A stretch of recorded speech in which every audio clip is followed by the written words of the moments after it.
இவங்க வந்து என்ன செய்கிறாங்க, ஆளும் வர்க்கமாக அப்படின்னா நிறைய அந்த அந்த ரோமானிய பேரரசில் வந்து என்ன செய்கிறாங்க அப்படின்னா அந்த ஆளும் வர்க்கினர்கள் வந்து ஒன்றிணைந்து என்ன செய்கிறாங்க அப்படின்னா காணப்படுறாங்க.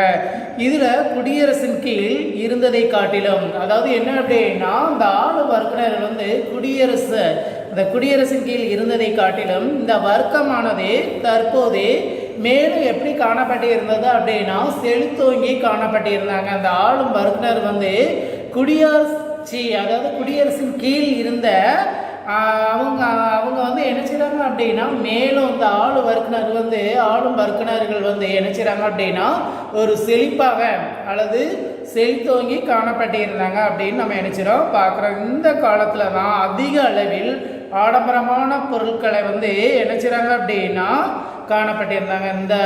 அந்த ஆளும் வர்க்கினர்கள் தான் என்ன செய்கிறாங்க அப்படின்னா அக்காலத்தில் என்ன செய்யப்படுகிறது அப்படின்னா ஒரு ஆடம்பரமான பொருட்களை வந்து என்ன செய்கிறாங்க மேற்கொள்கிறாங்க. அப்படி ஆடம்பரமான பொருட்கள் என்னென்ன பொருட்கள்லாம் காணப்பட்டுகிறது அப்படின்னு நம்ம பார்த்தோம் அப்படின்னா அதிக அளவில் பட்டு, வாசனை திரவியங்கள், மிளகு, விலை உயர்ந்த ஆபரண கற்கள் இதெல்லாம் என்ன செய்யப்படுகிறது அப்படின்னா ஆடம்பரமான ஆளும் வர்க்கினர்கள் வந்து என்ன செய்கிறாங்க அப்படின்னா கீழ்த்திசை நாடுகளிலிருந்து வந்து அதிகமாக என்ன செய்யப்படுகிறது அப்படின்னா இந்த ஆளும் வர்க்கத்தினருக்கு வந்து என்ன செய்யப்படுகிறது குவியப்படுகிறது இந்த ஆடம்பரான பொருட்கள் பூரா. சரியா? அடுத்து கோயில்கள், கலை அரங்குகள், அதுக்கப்புறம் திறந்த வெளி விளையாட்டு அரங்குகள், அதுக்கப்புறம் உடற்பயிற்சி கூடங்கள், கால்வாய்கள், குளியல் இடங்கள், வட்ட அரங்குகள் மற்றும் சந்தைகள் இந்த இடங்கள்லாம் நம்ம பார்த்தோம் அப்படின்னா இந்த இடங்கள்லாம் உள்ளடக்கிய பெரிய நகரங்கள், மிகப்பெரிய நகரங்கள் வந்து அக்காலத்தில் வந்து என்ன செய்யப்பட்டது இந்த ஆளும் வர்க்கத்தினருடைய காலத்தில் ஒரு மன்னராட்சியின் சமுதாயத்தில் வந்து என்ன செய்யப்பட்டது எழுப்பப்பட்டு இருந்தது. அது மட்டும் இல்லாமல் பணம் படைத்தவர் வந்து ஏழைகளின் கவனத்தை வந்து திசை திருப்புவதற்காக இந்த பணம் படைத்தவர் இருக்காங்களா அந்த ஆளும் வர்க்கத்தில் காணப்படுகின்ற பணம் படைத்தவர்கள் வந்து ஏழைகளுடைய திசையை திருப்புவதற்காக என்ன செய்கிறாங்க அப்படின்னா ஒரு விளையாட்டை வந்து ஏற்பாடு செய்தாங்க. அந்த விளையாட்டில் வந்து போட்டிகள் நடத்தி அதான் அந்த விளையாட்டில் வந்து போட்டிகள் இப்போ நம்ம விளையாட்டு நடத்துகிறோம் அப்படின்னா அதில் நம்ம என்ன செய்வோம் அப்படின்னா போட்டி வைப்போம். First prize, second prize, third prize அப்படின்னு நம்ம என்ன செய்வோம் போட்டிகள்லாம் நடத்துவோம். அப்படி தானே அதே மாதிரி இந்த ஆளும் வர்க்கத்தினர் வந்து அங்கே காணப்படுகின்ற ரோமானிய மன்னராட்சி சமுதாயத்தில் வந்து எப்படி காணப்படுகிறது அப்படின்னா பணம் படைத்தவர்கள், இந்த பணம் படைத்தவர்கள் வந்து என்ன செய்கிறாங்க அப்படின்னா இந்த ஏழைகளை திசை திருப்பதற்காக இவங்க வந்து என்ன செய்கிறாங்க அப்படின்னா விளையாட்டு போட்டிகள் வந்து என்ன செய்கிறாங்க ஏற்பாடு செய்கிறாங்க. அந்த விளையாட்டு போட்டியில் ஒருத்தருக்கு ஒருவர், அதாவது ஒருவர் மோதவிட்டு சண்டை காட்சிகளை பார்க்கிறது மட்டும் இல்லாமல் அந்த சண்டையில் என்ன செய்கிறாங்க அப்படின்னா ஒருவருக்கு ஒருவர் என்ன செய்கிறாங்க அப்படின்னா கொல்லப்படுவது வரையிலான அந்த சண்டை காட்சிகளை வந்து என்ன செய்கிறாங்க அப்படின்னா அந்த மக்கள் கூடுகின்ற அரங்குகளை வந்து என்ன செய்கிறாங்க அப்படின்னா நடத்தப்பட்டாங்க. யார்? இந்த பணம் படைத்தவர்கள். சரியா? அடுத்து பார்த்தோம் அப்படின்னா இந்த அகஸ்டின்ஸ் காலத்தில் அங்கே சேர்ந்த பிரசித்தி பெற்ற எழுத்தாளர்கள் தங்கள் படைப்புகளின் மூலம் நாட்டிற்கு பெருமை சேர்த்தன. அதாவது அகஸ்டேஷன் அவருடைய காலத்தில் பார்த்தோம் அப்படின்னா அங்கே வந்து பிரசித்தி பெற்ற எழுத்தாளர்கள் வந்து தங்கள்னா அவங்க எந்தெந்த நூல்களை எழுதியிருக்காங்களோ அவங்களுடைய நூல்கள் வந்து நாட்டிற்கு அவருடைய காலத்தில், யாருடைய காலத்தில் அப்படின்னா அகஸ்டஸ் அவருடைய காலத்தில் நாட்டிற்கு வந்து என்ன செய்யப்பட்டது ஒரு பெருமையை வந்து கொடுக்கப்பட்டுள்ளது. அதுக்கப்புறம் பிளேனி, அந்த அகஸ்டஸ் காலத்தில் பிளேனி என்பவர் வந்து அவருக்கு மூத்தவர். அவர் ஒரு மிகப்பெரிய அறிவியல் கலைக்களஞ்சியத்தை வந்து என்ன செஞ்சாரு எழுதி முடித்தார். யார்? இந்த பிளேனி என்பவரும் அகஸ்டஸ்க்கு முன்னாடி அவர் ஒரு மூத்த அறிஞர். அவரும் என்ன செய்கிறாரு அப்படின்னா இவருக்கு ஒரு அறிவியல் கலைக்களஞ்சியத்தை வந்து என்ன செய்கிறாரு எழுதி முடித்தார். அதுக்கப்புறம் அவர் இயற்கை அந்த வரலாற்றை வந்து எப்படி அழைக்கப்படுறாங்க அப்படின்னா இயற்கை வரலாறு அப்படின்னு அவர் எழுதிய அந்த அறிவியல் கலைக்களஞ்சியத்தை வந்து அவர் எழுதி முடித்ததை வந்து எப்படி அழைக்கப்படுறாங்க அப்படின்னா இயற்கை வரலாறு, அதான் நேச்சுரல் ஹிஸ்ட்ரி அப்படின்னு நினைச்சப்படுகிறது அழைக்கப்பட்டார். அதுக்கப்புறம் இதை தொடர்ந்து இன்னொருவரும் நினைச்சிறாரு அப்படின்னா அந்த அறிவியல் களஞ்சியத்தை வந்து நினைச்சிறாரு உருவாக்கிறாரு. அது யார் அப்படின்னா செனிகா அப்படின்னு என்பவர் வந்து என்ன செய்றாரு, செனிகா அப்படின்ற ஒரு அறிவியல் கலைக்களஞ்சியத்தை மற்றொரு அறிஞரும் என்ன செய்றாரு, காணப்படுகிறாரு.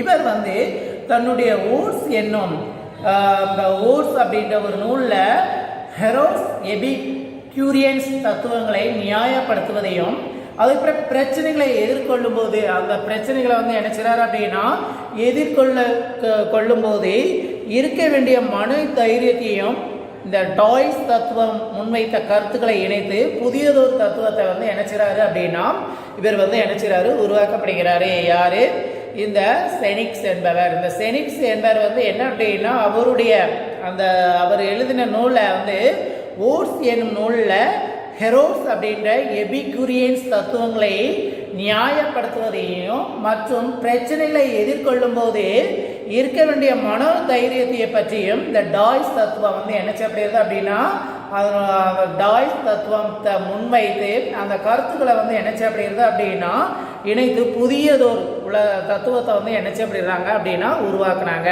யாரு, இந்த செனிகஸ் என்பவர் வந்து. சரியா, அதுக்கப்புறம் ஒரு லிவி ஒரு வரலாற்று அறிஞர் என்பதை காட்டிலும் சிறந்த உரைநடையாளர் என கூறலாம். இந்த லிவி அப்படின்ற என்பவர் வந்து என்ன செய்றாங்க அப்படின்னா ஒரு வரலாற்று ஆசிரியரை காட்டிலும் இவரை வந்து ஒரு சிறந்த உரைநடையாளர் அப்படின்னு என்ன செய்யலாம், கூறலாம் அப்படின்னு என்ன செய்றாங்க, சொல்லப்படுறாங்க. அப்புறம் மிக சிறந்த வரலாற்று அறிஞர் யார் அப்படின்னா டெசிடஸ். இந்த மிக சிறந்த வரலாற்று ஆசிரியர் யாராக காணப்படுறாங்க அப்படின்னா அறிஞர் யார் அப்படின்னா டெசிடஸ் என்பவர் வந்து என்ன செய்றாரு, காணப்படுகிறாரு. அதுக்கப்புறம் வெர்ஜியல். இந்த வெர்ஜியல் எழுதிய ஏனோய்ட் ரோமானிய ஏகாதிபத்தியத்தை புகழ் வாய்ந்ததாய் அமைந்தது. அதாவது என்ன அப்படின்னா அந்த வெர்ஜியஸ் அப்படின்ற ஒரு நூல் அவர் வந்து என்ன செய்றார் அப்படின்னா ஒரு நூலை வந்து எழுதுறாரு. அவர் எழுதிய நூல் என்ன நூல் அப்படின்னா ஏனோய்ட் அப்படின்ற ஒரு ரோமானிய ஏகாதிபத்தியத்தை பற்றி புகழ் வாய்ந்ததாக நினைச்சப்படுது. அந்த வெர்ஜியஸ் எழுதிய நூலில் வந்து நினைச்சப்படுகிறது காணப்படுகிறது அல்லது அமைந்துள்ளது. அதேபோல் இந்த காலத்தில் ரோமானிய சட்டம் வந்து மேலோங்கி வளர்ச்சி அடைய எட்டியது. அக்காலத்தில் என்ன செய்யப்படுது அப்படின்னா அந்த ரோமானிய பேரரசு அல்லது இந்த ரோமானிய சட்டம் வந்து மேலோங்கி வளர்ச்சி நிலையை என்ன செய்யப்பட்டது, எட்டியது அப்படின்னு நம்ம நினைச்சுதான் பார்க்குறோம். அதுக்கப்புறம் கிபி 14ஆம் ஆண்டில் அகஸ்டஸ் வந்து என்ன செய்றார் அப்படின்னா மரணம் அடையப்பட்டார். எந்த ஆண்டு அப்படின்னா கிபி 14ஆம் நூற்றாண்டில் அகஸ்டஸ் என்பவர் வந்து என்ன செய்றாரு, மரணம் அடைகிறாரு. அவருக்கு பின் வந்த யாருக்கு பின், அந்த அகஸ்டஸ் என்பவருக்கு பின் வந்த ரோமானிய பேரரசுகளில் சில திறமை மிக்கவர்களாகவும் அறிவில் சிறந்தவர்களாகவும் என்ன செய்றாங்க அப்படின்னா இருந்தாங்க. அவருக்கு அந்த அகஸ்டஸ் பிறகு வந்த அரசர்கள் பூரா என்ன செய்றாங்க அப்படின்னா ஒரு சில பேர் வந்து அந்த அரசர்கள் வந்து என்ன செய்றாங்க அப்படின்னா ஒரு திறமை வாய்ந்தவர்களாகவும் அறிவில் சிறந்தவர்களாகவும் என்ன செஞ்சாங்க, காணப்பட்டே இருந்தாங்க அப்படின்னு நம்ம என்ன செய்றோம் பார்க்குறோம். ஆனால் டிராஜன் என்பவர் வந்து 98 முதல் 117 வரைக்கும் என்ன செய்றாரு அப்படின்னா ஆட்சியை மேற்கொள்றாரு. அப்புறம் ஆண்டோனியஸ் பயாஸ் 138 முதல் 161 வரைக்கும் இவர் என்ன செய்றாரு, ஆட்சியை மேற்கொள்றாரு. அதுக்கப்புறம் மர்கஸ் அர்லியஸ் என்பவர் வந்து 161 முதல் 180 வரைக்கும் என்ன செய்றாரு அப்படின்னா ஆட்சியை மேற்கொள்றாங்க. இவங்களை தவிர்த்து மற்றவர்களாக என்ன செய்றாங்க அப்படின்னா ஒரு கொடுங்கோளர்கள் மன்னர்களாக என்ன செய்றாங்க, அரசர்களாக காணப்படுறாங்க. இந்த இப்போ நான் சொன்னல யாரெல்லாம், டிராஜன், ஆண்டோனியஸ் பயாஸ், மர்கஸ் அர்லியஸ், இவங்களை தவிர்த்து மற்ற அரசர்களாக எப்படி காணப்படுறாங்க அப்படின்னா கொடுங்கோளர்களாக என்ன செஞ்சாங்க, காணப்பட்டே இருந்தாங்க. அப்போ மற்றவர்கள் இருந்த அந்த அர்லியஸ் இவர் வந்து என்ன செய்றாரு அப்படின்னா மற்றவரிடம் வந்து தனித்து நிற்பவர் மர்கஸ் அர்லியஸ் ஆவார். அதாவது இவங்களை இந்த மற்ற அரசர்களை விட இவர் வந்து என்ன செய்றாரு, மர்கஸ் அர்லியஸ் என்பவர் வந்து என்ன செய்றாரு அப்படின்னா தனித்து நின்று என்ன செய்றாரு, அவங்க வந்து என்ன செய்றாரு அப்படின்னா தனித்து நின்று மற்றவர்களை போல இல்லாமல் நினைச்சிறாரு தனித்து நிற்க காணப்படுகிறார். யாரு, இந்த மர்கஸ் அர்லியஸ் என்பவர். அப்புறம் ஒரு தத்துவ அறிஞரான இவர் பல நூல்களையும் எழுதினார். யாரு? இந்த மார்க்கஸ் அர்லியஸ் என்பவர் வந்து நினைச்சாரு அப்படின்னா தத்துவ அறிஞர் மட்டுமல்லாமல் பல நூல்களையும் இவர் வந்து நினைச்சாரு. இந்த மார்க்கஸ் அர்லியஸ் என்பவர் வந்து நினைச்சாரு எழுதியுள்ளார். அதுக்கப்புறம் சீனாவிற்கு ஒரு தூதுக்குழுவை அனுப்பி ஒரு ஆசியா நாட்டுடன் நினைச்சாரு அப்படின்னா தொடர்பை ஏற்படுத்திய முதல் ரோமானிய பேரரசர் யார் அப்படின்னா இவரை தான் யாரு? இந்த மார்க்கஸ் அர்லியஸ் என்பவரை தான் என்ன செய்யும் சாரும் அப்படின்னு நினைச்சு அப்படிங்கிறது சொல்லப்படுகிறது. அடுத்து பார்த்தீங்க அப்படின்னா வெளிநாட்டவர் படையெடுப்பு ரோம பேரரசின் சரிவு.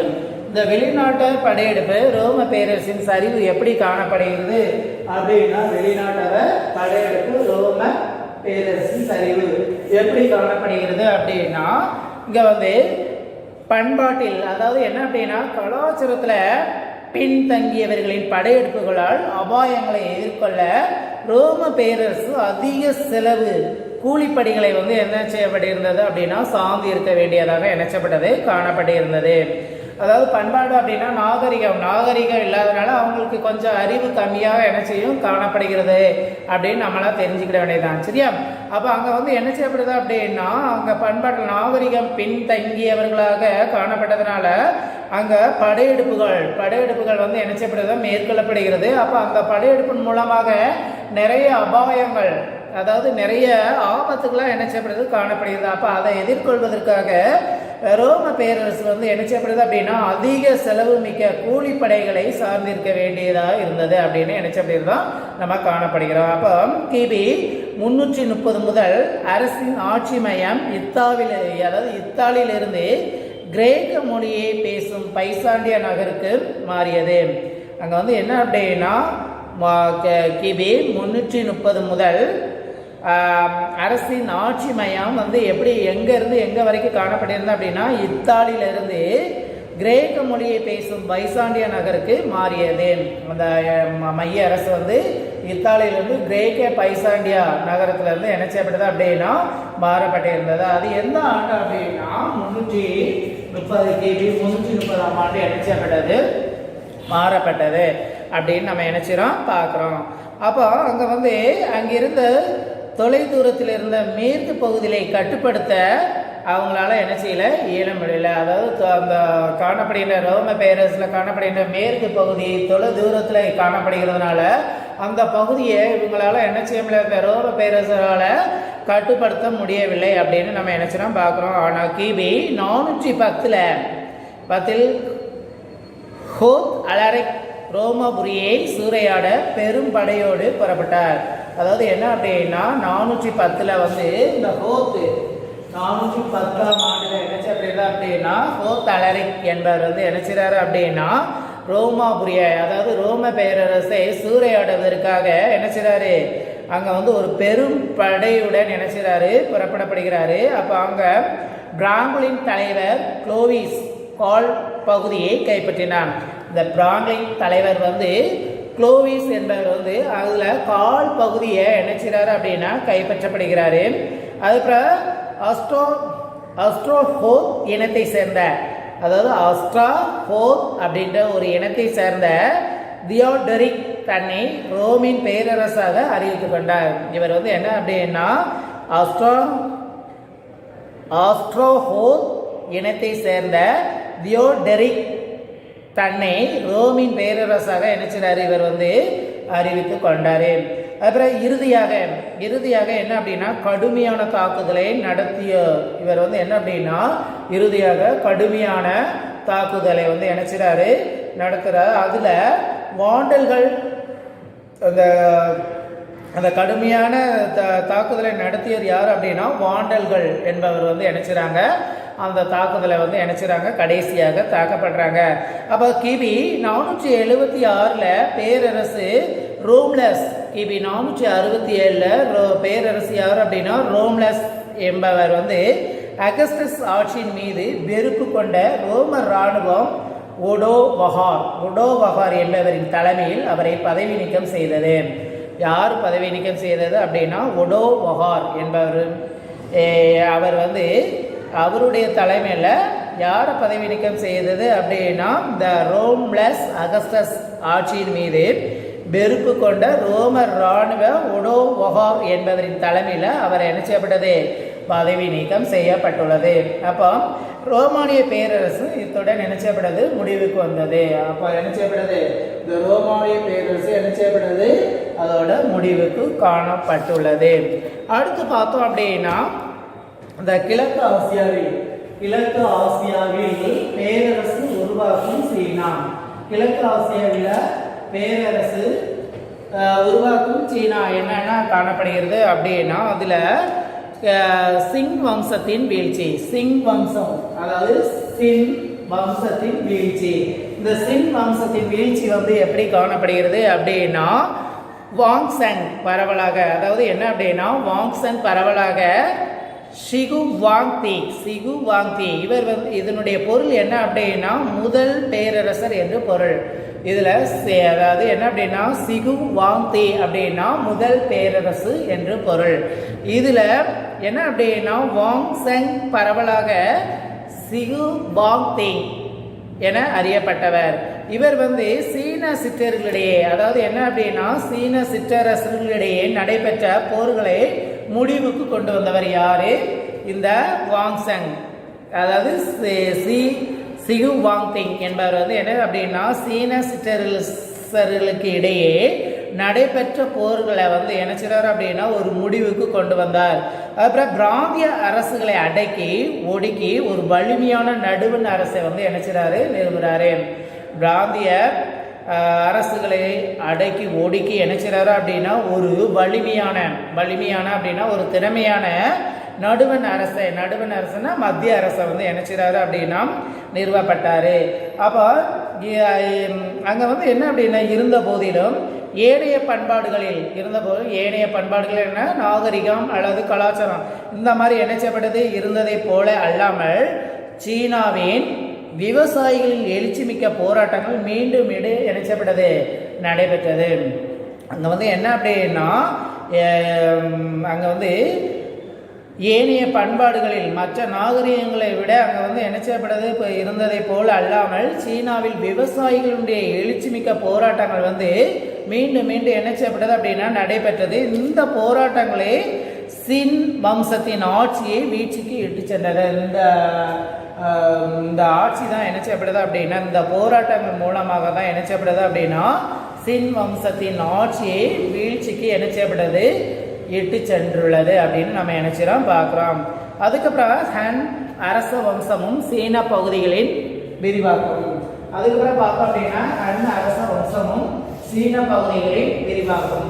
இதில் நம்ம பார்த்தோம் அப்படின்னா அந்த ஹன் அரச வம்சத்தினுடைய இதில் வந்து யார் அங்கே வந்து நிறுவப்பட்டாங்க அப்படின்னா லியூ பேங் என்பவரால் நிறுவப்பட்ட ஹன் அரச வம்சம் வந்து 206 முதல் 220 வரைக்கும் எத்தனை ஆண்டு வரைக்கும் அவங்க செழித்தோங்கி காணப்பட்டாங்க அப்படின்னா 400 ஆண்டுகள் வரைக்கும் என்ன செய்றாரு அப்படின்னா செழித்தோங்கி காணப்பட்டாங்க. யாரு, இந்த ஹன் அரச வம்சம் வந்து என்ன செய்யப்படுகிறது 400 ஆண்டுகள் வரைக்கும் என்ன செய்றாங்க அப்படின்னா இவங்களுடைய அரசு வந்து ஒரு செழித்தோங்கியதாக என்ன செய்யப்படுகிறதுனா காணப்படுகிறது. இவங்களுடைய தலைநகரம் எதுவாக காணப்படுகிறது அப்படின்னா ஷாங் அன். இவங்களுடைய தலைநகரம் ஷாங் அன் அப்படின்ட்டு என்ன செய்யப்படுகிறது காணப்படுகிறது. அப்போ இந்த வம்சத்தின் எந்த வம்சத்தின் அப்படின்னா ஹன் அரச வம்சத்தின் புகழ்பெற்ற வலிமை வாய்ந்த அரசர் யார் அப்படின்னா ஊ தை என்பவராக நினைச்சாரு காணப்படுகிறாரு. அதாவது இந்த ஹன் வம்சம், அதாவது ஹன் அரச வம்சத்தினுடைய புகழ்பெற்ற வலிமை வாய்ந்த அரசர் யார் அப்படின்னா ஊ தை என்பவராக நினைச்சாரு காணப்படுகிறாரு. இவருடைய தளபதிகள் யாருடைய இந்த ஊ தை இவருடைய தளபதிகள் வந்து வடபகுதியில் கீனர்களை துருத்துவதில் வெற்றி பெற்றனர். இவங்க வந்து யாரை வந்து துருத்துவதில் வெற்றி பெற்றாங்க அப்படின்னா ஹீனர்கள். இந்த கீனர்களை துரத்துவதில் வந்து இந்த ஊ தை தளபதி அவங்க வந்து நினைச்சாங்க அப்படின்னா ஹீனர்களை துரத்துவதில் வெற்றி பெற்றாங்க. இதன் விளைவாக கண் பேரரசு மீண்டும் ஒரு முறை பட்டு வணிக வழித்தடத்தை வாணிகத்திற்காக திறந்துவிட்டது. இந்த பட்டு இந்த ஹன் பேரரசு வந்து இருக்குல்ல அது மீண்டும் ஒரு முறை என்ன செய்யப்படுகிறது அப்படின்னா பட்டு வாணிகத்திற்காக என்ன செய்யப்பட்டது, அந்த வழித்தடத்தை வாணிகத்திற்காக என்ன செய்யப்பட்டது திறந்து விட்டது. ஆனால் பெரும்பாலும் அங்கே வந்து என்ன செய்யப்பட்டது அப்படின்னா ஏற்றுமதி பண்டங்கள் முக்கியமாக பட்டு ரோம பேரரசை சென்றடைந்தது. அது எதற்காக திறந்து விட்டது அப்படின்னா பெரும்பாலும் பட்டு, அதாவது என்ன அப்படின்னா முக்கியமாக ஏற்றுமதி பண்டங்கள் செய்வதற்காகவும் பட்டு, அந்த பட்டு அப்படின்ற அதை வந்து சென்று அடைவதற்காக ரோம பேரரசில் சென்று அடைவதற்காக அந்த பட்டு அப்படின்ற வழித்தடத்தை வந்து என்ன செஞ்சாங்க அப்படின்னா திறந்து வைத்தாங்க. இதில் வடபகுதியில் பல முரட்டுத்தனமான தங்களுக்குள் பகைமை கொண்ட ஆளும் வகுப்பினருடைய கைவினைஞர்களும் கால்நடை மேய்ப்பர்களும் குதிரைகளுக்கான காப்பு கவசம், சேனம், குதிரையில் பணிபுரிவோர் பாதங்களை வைத்துக் கொள்வதற்கான அங்கன்வடி போன்ற புதிய நுட்பங்களையும் பாலங்கள் கட்டுவதும் மலைப்பகுதியில் சாலைகள் அமைத்தல், கடல் பயணம் செய்தல் ஆகியவற்றிற்கான தொழில்நுட்பங்களை கொண்டு வந்தன. அதாவது என்ன அப்படின்னா அங்கே வந்து முரட்டுத்தனமான, அதாவது என்ன அப்படின்னா வடபகுதியில் ரோம பேரரசில் வடபகுதியில் பார்த்தோம் அப்படின்னா முரட்டுத்தனமான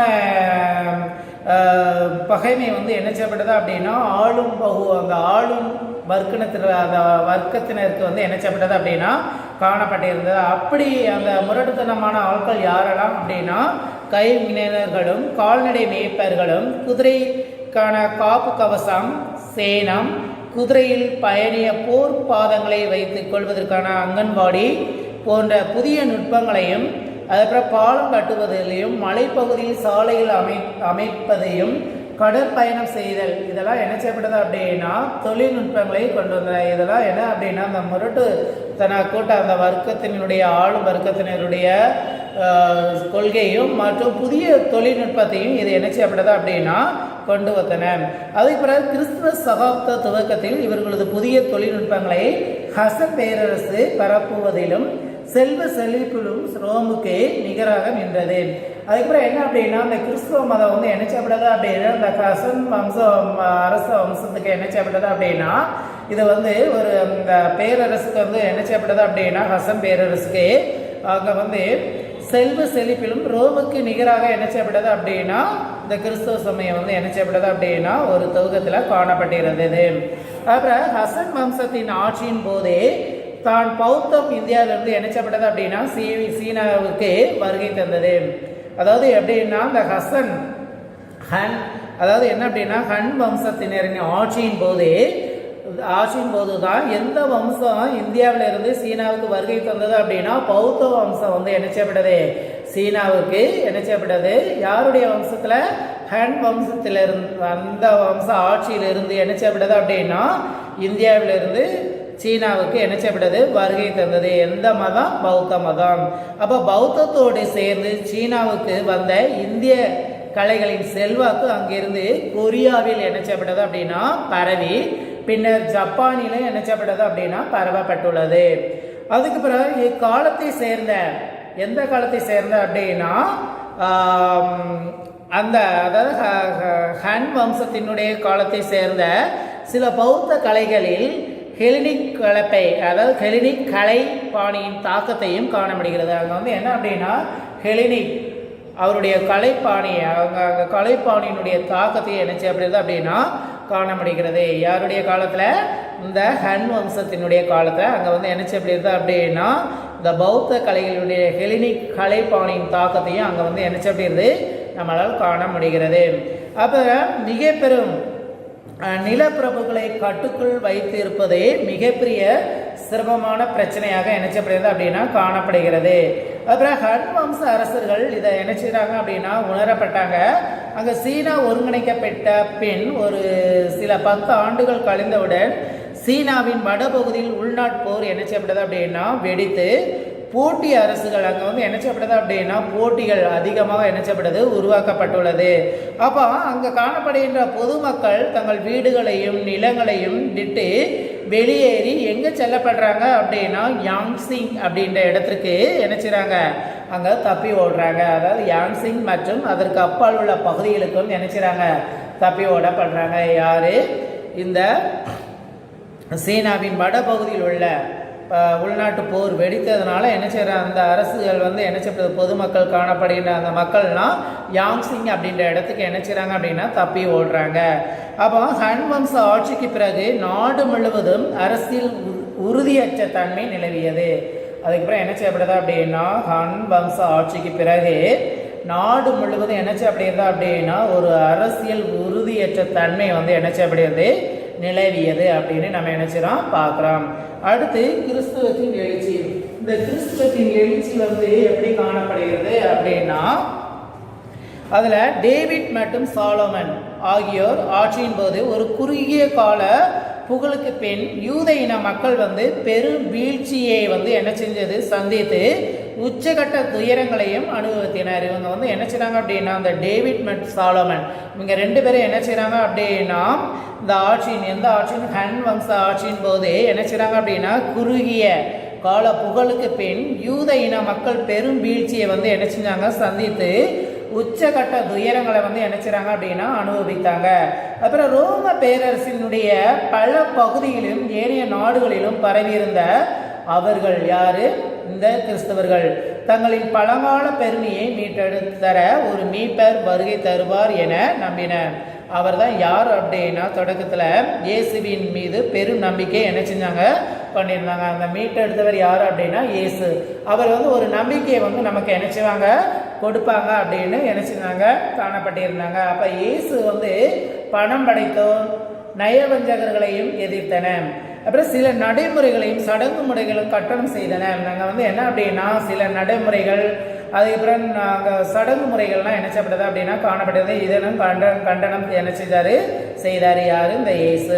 அப்புறம் சமய குருமார்களும் இப்போக்கை விரும்பவில்லை என்பதால் அவர்கள் இயேசுவை பிடித்து ரோமானிய அரசர் யார் அப்படின்னா போண்டியாஸ் பிலாத்துவிடம் என்ன செய்றாங்க அப்படின்னா ஒப்படைத்தாங்க. அதாவது என்ன அப்படின்னா ரோம பேரரசில் காணப்படுகின்ற இயேசு சமய குருமார்களுக்கு என்ன செய்யல பிடிக்காதனால இவர் வந்து இந்த ரோம பேரரசிய அரசர் யார் அப்படின்னா போண்டியாஸ் பிளாத் என்பவரிடம் வந்து என்ன செய்றாங்க அப்படின்னா இயேசுவை பிடித்து ஒப்படைக்கிறாங்க. அங்கே ரோமானிய ஆட்சியாளர்கள் இயேசுவை ஒரு அரசியல் கிளர்ச்சியாளர்களாக என்ன செய்றாங்க அப்படின்னா கருதியதனால் அரசியல் கிளர்ச்சியாளராக இயேசுவை வந்து இந்த ரோம பேரரசர்கள் வந்து காணப்பட்டதுனால அங்கே வந்து என்ன செய்றாங்க அவரை வந்து விசாரணை செய்யப்பட்டு சிலுவையில் என்ன செய்றாங்க அறைந்து கொல்லப்பட்டாங்க. யார இந்த இயேசுவை யாரு இந்த போன்ஸ்தியான் பிளாத் அப்படின்னு என்பவரிடம் வந்து என்ன செய்றாங்க ஒப்படைத்து இவரை வந்து விசாரிக்கிற மாதிரி விசாரித்து அவரை வந்து என்ன செய்றாங்க இயேசுவை வந்து சிலுவையில் அறையப்பட்டாங்க. அப்போ இயேசு சிலுவையில் அறைந்து கொல்லப்பட்ட பின் புனித பால் என்பவர் வந்து என்ன செய்றார் அப்படின்னா கிறிஸ்துவ மத கொள்கையை வந்து பரப்ப தொடங்கினார். இவர் வந்து என்ன செய்றார் அப்படின்னா கிறிஸ்துவ மதம் அப்படின்ற ஒரு மதத்தை வந்து புனித பால் என்பவர் வந்து என்ன செய்றாரு தொடங்கப்படுகிறாரு. அப்போ அந்த புனித பால் தனது முயற்சியால் எல்லாமே என்ன செய்யப்பட்டது வெற்றி பெற்றது. அதுக்கப்புறம் கிறிஸ்துவம் படிப்படியாக பரவியது. கிறிஸ்துவம் வந்து என்ன செய்யப்பட்டது படிப்படியாக பரவ ஆரம்பித்தது. அப்புறம் ரோமானியர்கள் வந்து கிறிஸ்துவ மதத்தை வந்து ஏற்றுக்கொண்டனர். ரோமானியர்களும் நினைச்சாங்க படிப்படியாக அந்த கிறிஸ்துவ மதத்தை வந்து நினைச்சாங்க அப்படின்னா ஏற்றுக்கொண்டாங்க. ஆனால் பேரரசருடைய உருவச்சிலைக்கு கிறிஸ்தவர்கள் மரியாதை செய்ய மறுத்தது. ஆனால் இந்த பேரரசுகள் வந்து அந்த கிறிஸ்துவ சிலைக்கு மரியாதை செய்ய வந்து என்ன செய்யப்பட்டது மறுக்கப்பட்டுள்ளது. இது ஒரு அரசு துரோகமாக பார்க்கப்பட்டது. இது வந்து என்ன அப்படின்னா ஒரு அரசு துரோகமாக பார்க்கப்பட்டது அப்படின்னு நம்ம நினைச்சுதான் பார்க்குறோம்.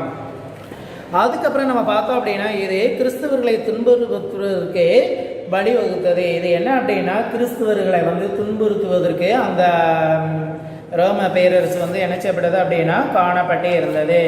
அதுக்கப்புறம் என்ன அப்படின்னா அவர்கள் வந்து சிங்கங்களின் முன்பாக வீசப்பட்டார்கள். யாரு அந்த ரோம பேரரசுகள் வந்து என்ன செய்றாங்க அப்படின்னா சிங்கங்களின் முன்பாக வீசப்பட்டதாக காணப்படுகிறோம். இருந்த போதிலும் ரோமானிய பேரரசு கிறிஸ்தவர்களை ஒடுக்குவதில் வெற்றி பெறவில்லை.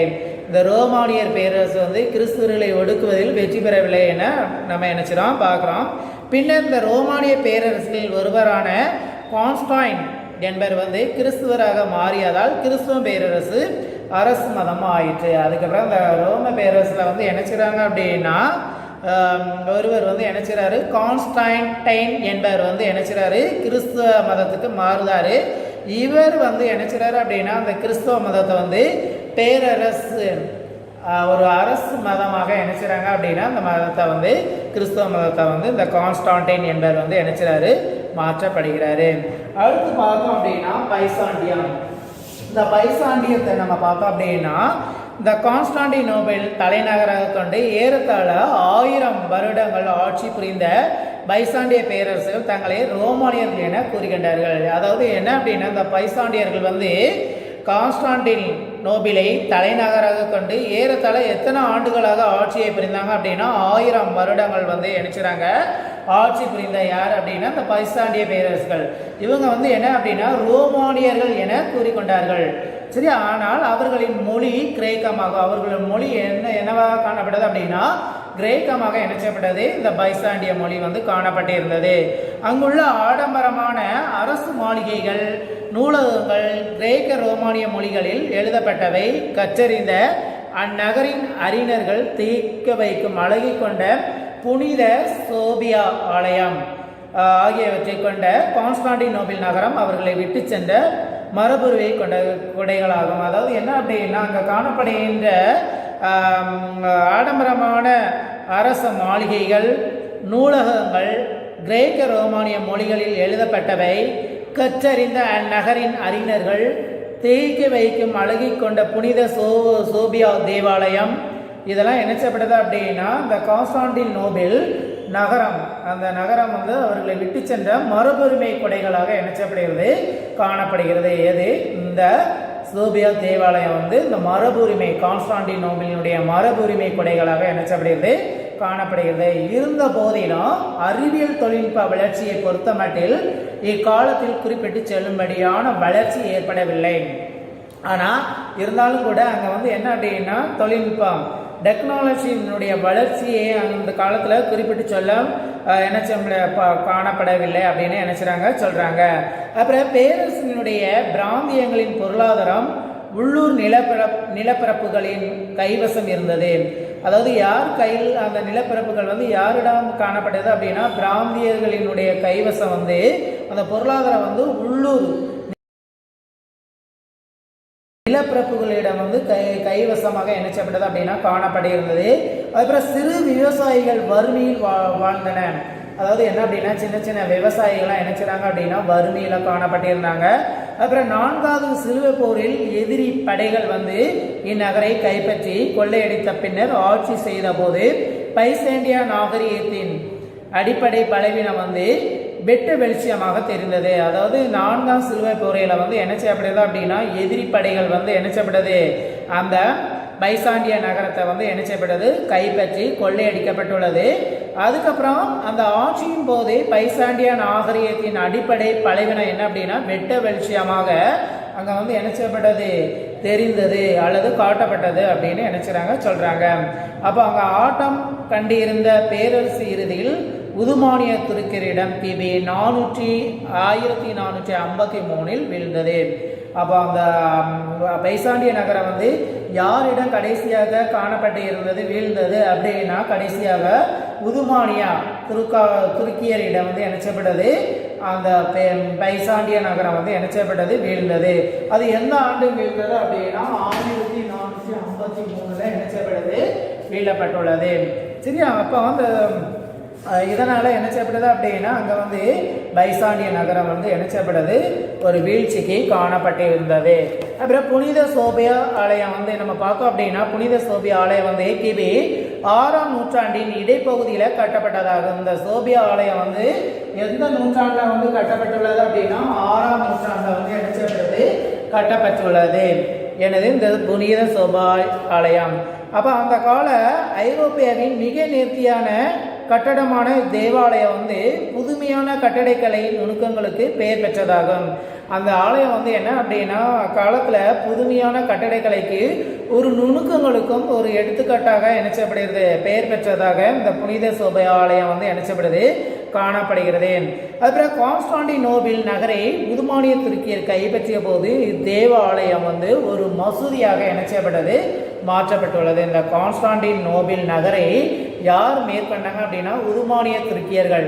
இந்த உதுமானிய துருக்கியர்கள் வந்து இந்த புனித சோபியா ஆலயத்தை வந்து எந்த இடமாக மாற்றப்பட்டது அப்படின்னா ஒரு மசூதியாக இணைச்சிருந்தாங்க மாற்றப்பட்டாங்க அப்படின்னு நம்ம நினைச்சிரோம் பார்க்கலாம். இதைத்தான் நம்ம நினைச்சிரோம் செவியல் உலகம் அப்படின்னு நினைச்சிரோம் பார்க்கலாம். சரியா? இந்த செவியல் உலகம் அப்படின்ட்டு இந்த பாடம் இதோட என்ன செஞ்சுட்டு முடிஞ்சிட்டு மீண்டும் அடுத்த கிளாஸில்